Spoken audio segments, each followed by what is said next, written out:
Welcome to Spotlight, conversations from the Sioux Falls School District.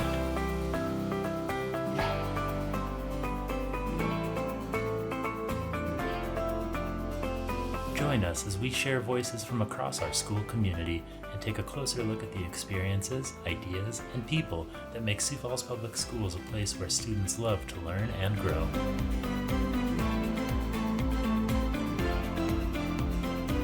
Well, hello and welcome back to another episode of the Spotlight Podcast.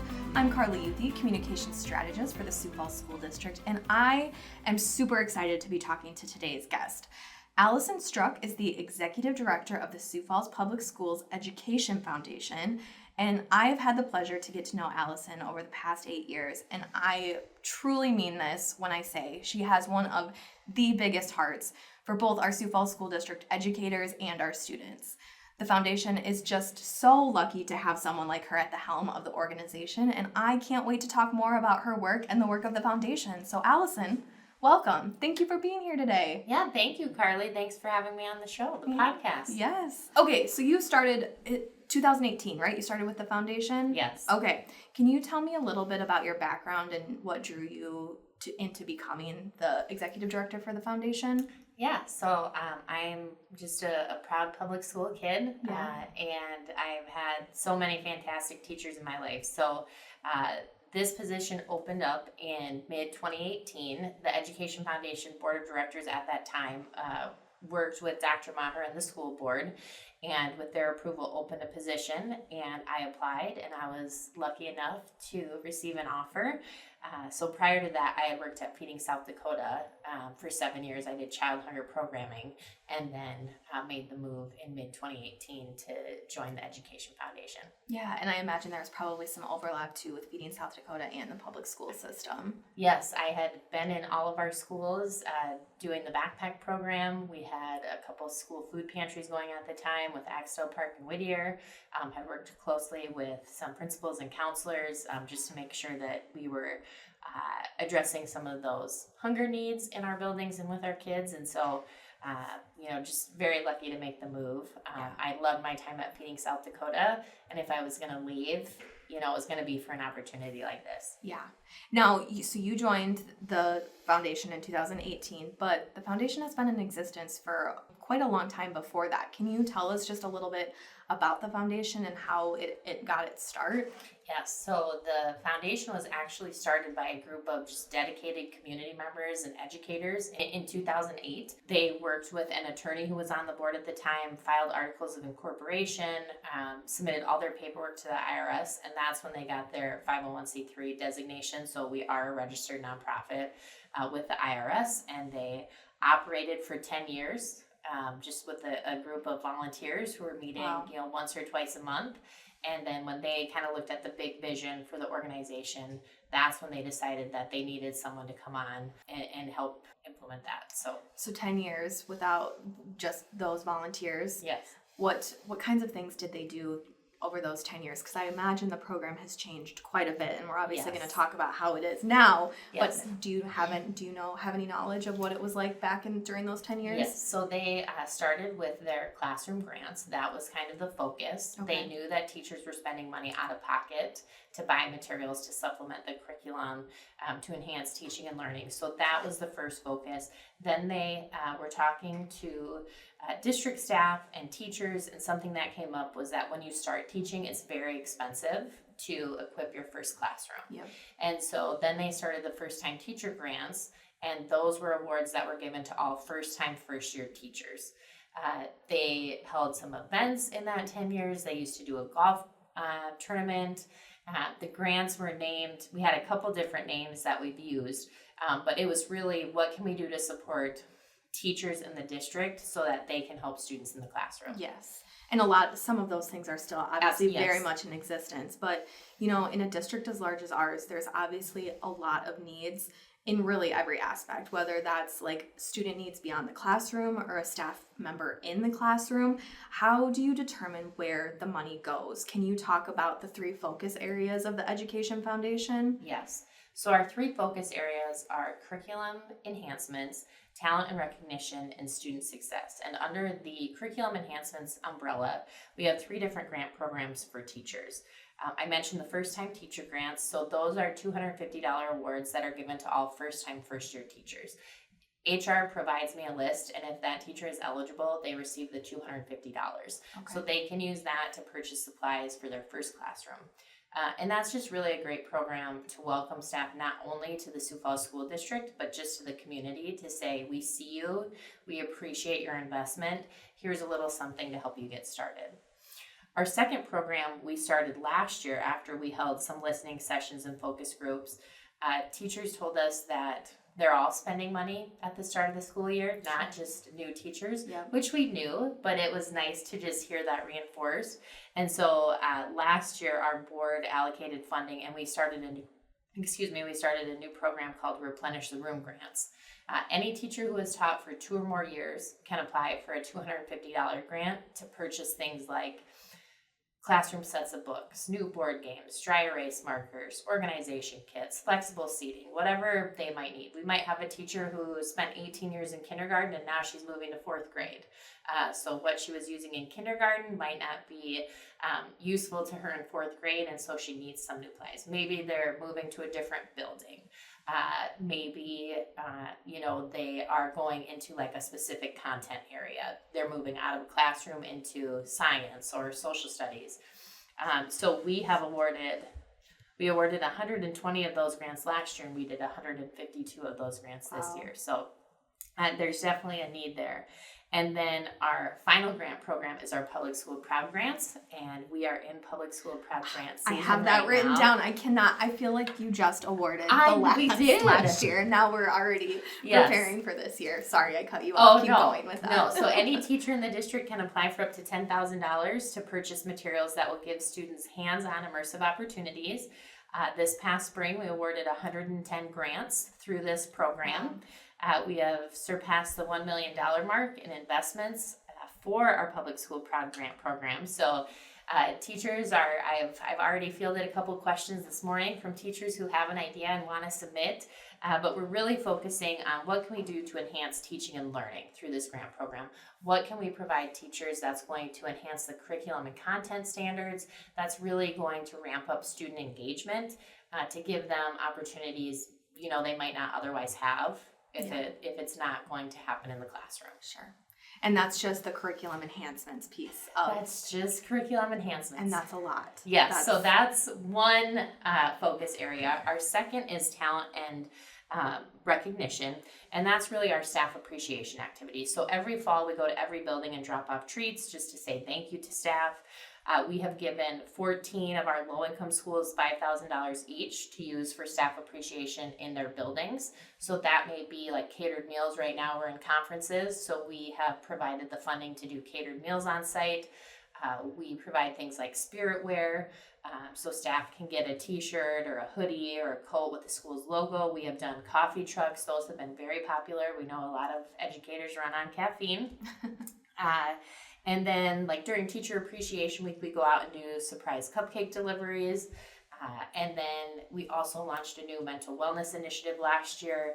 And we have provided fundings for every school so that they can do an activity with their staff in the fall and in the spring. Just hopefully leads to some natural collaboration, some team building, and then obviously some stress relief. That's part of that. Yeah, that was really fun to watch last year. Can you talk a little bit more about that mental wellness piece? Like, what are some of the activities that staff participated in, that buildings did? And then what was some of the feedback? I mean, I know we've talked, off mic, and it sounded like it went great. Like, it really did. Yes, the feedback has been overwhelmingly positive. I think if you work in a for-profit setting, your employer maybe does some staff appreciation activities for you.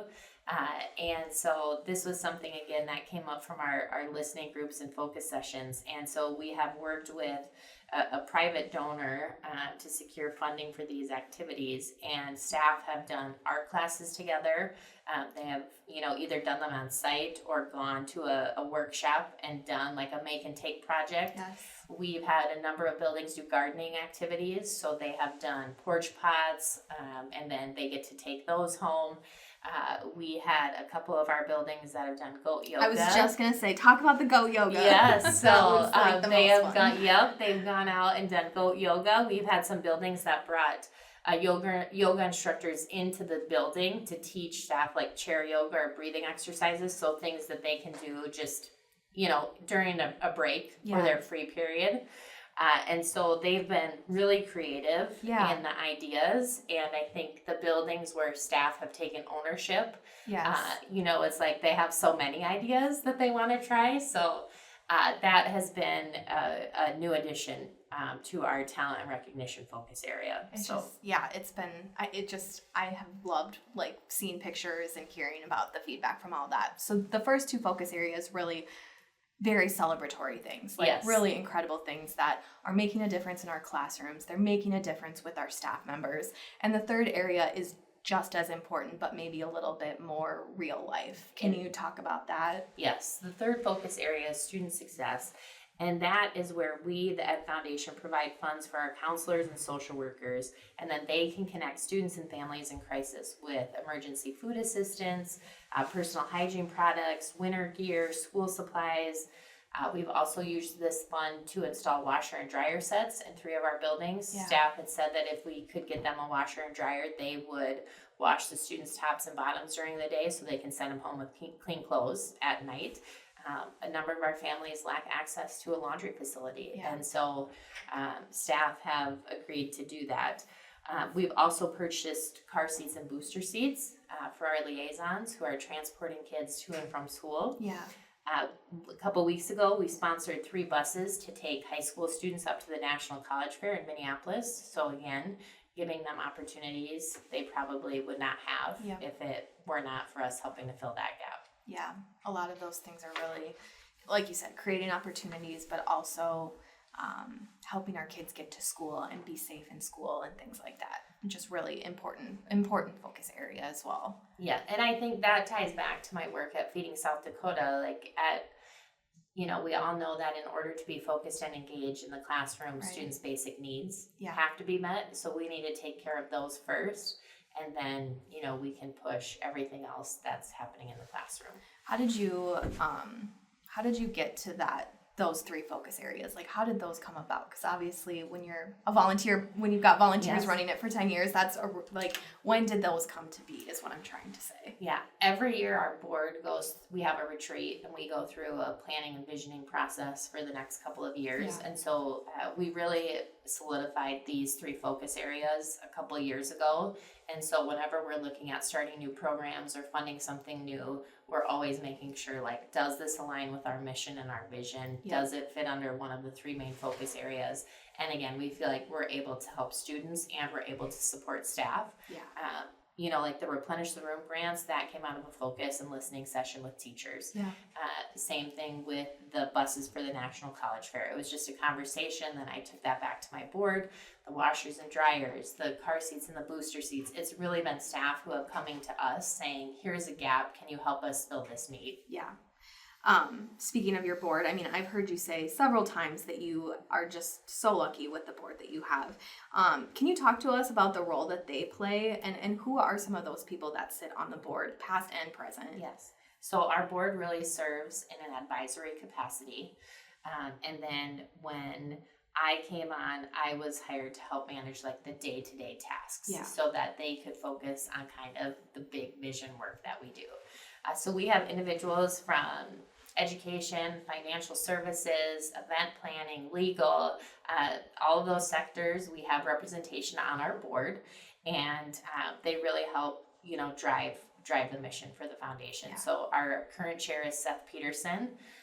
Carrie Aaron, she was a Sioux Falls School District teacher and administrator for 43 years. She's our vice chair. Callie Beisch is a CPA. She is our treasurer. She also went through Sioux Falls Public Schools. Her kids are in Sioux Falls Public Schools, and her husband is a teacher here.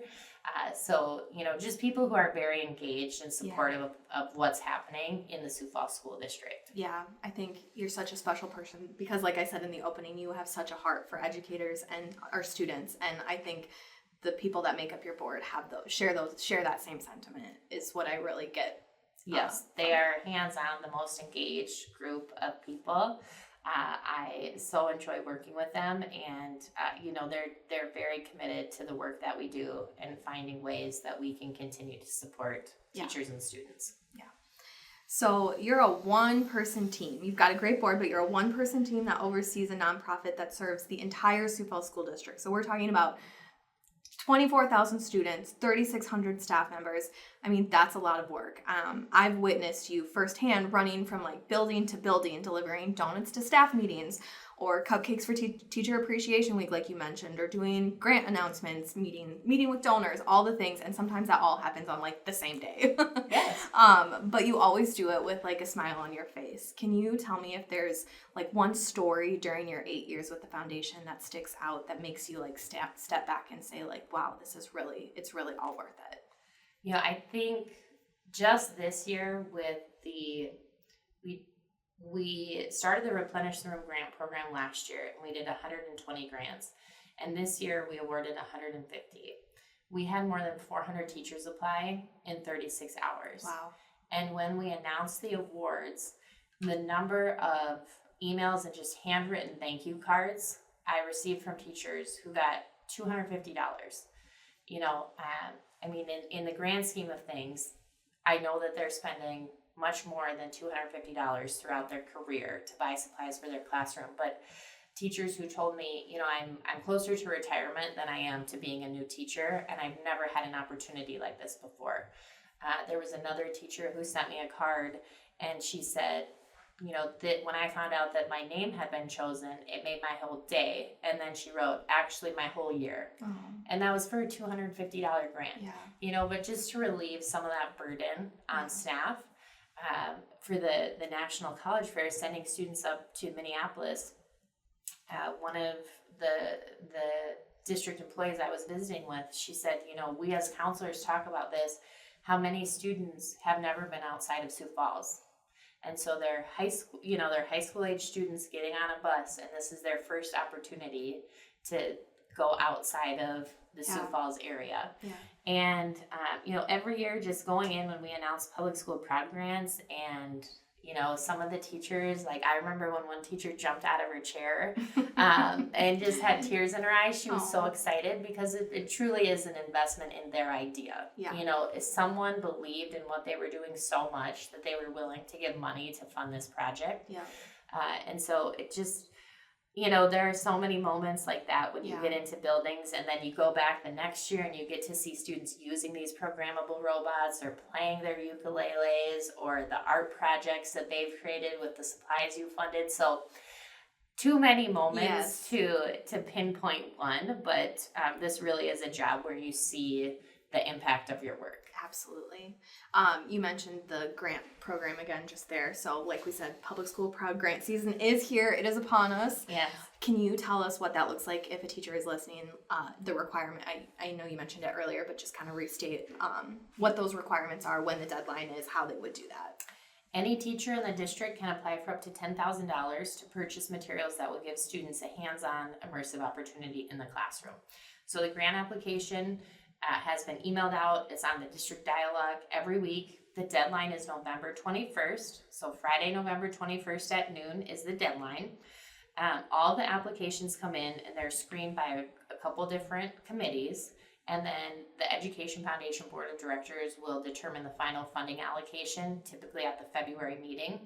And then I start going out with donors to make the surprise announcements. We typically start at the end of February, beginning of March, and we do continue through May. Yeah.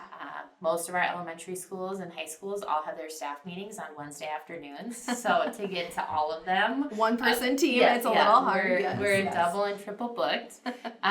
But, you know, we're really looking at what can we provide to staff so that they can enhance teaching and learning? What's the next big thing? Yeah. What can you do in your classroom that you've seen has worked well, or what's something you want to try? And so, you know, we have funded so many different things throughout the years, but, you know, sometimes it's cyclical, like you'll see grants repeat, something has worked really well, but just the creativity that these teachers have, and it's really those who are going above and beyond. Yeah. You know, what is the next best thing that they can do to enhance student engagement in the classroom? Yeah. So what's one thing you want the community to know about the Sioux Falls Public Schools Education Foundation? I kind of feel like we're maybe the best kept secret in Sioux Falls. You know, we're doing the work, and you know, it's just, there are so many unmet needs that when charitable gifts come in, there's usually always a way that we can find, you know, a possibility to do what the donor, what's really on their heart, where they want to give and support, to align it with an unmet need throughout the district. Like you had said, we support all students and staff. We go to 38 sites throughout the district. So, you know, there's always an opportunity to support. And I think, you know, it's, you, like I had said, you see the impact of your gift right away. Yes. And you know the difference that you're making for our students and our staff. Absolutely. And, you know, we are coming up on giving season. What does that look like in your area? How, if somebody wants to donate, how can they? What do you want to tell somebody who might be considering a donation to the foundation? Yes, absolutely. So we have a website, sfeducationfoundation.org. There's a tool online where you can make a gift. You can set up monthly donations if you'd like to give, you know, $15, $20 a month to the Education Foundation.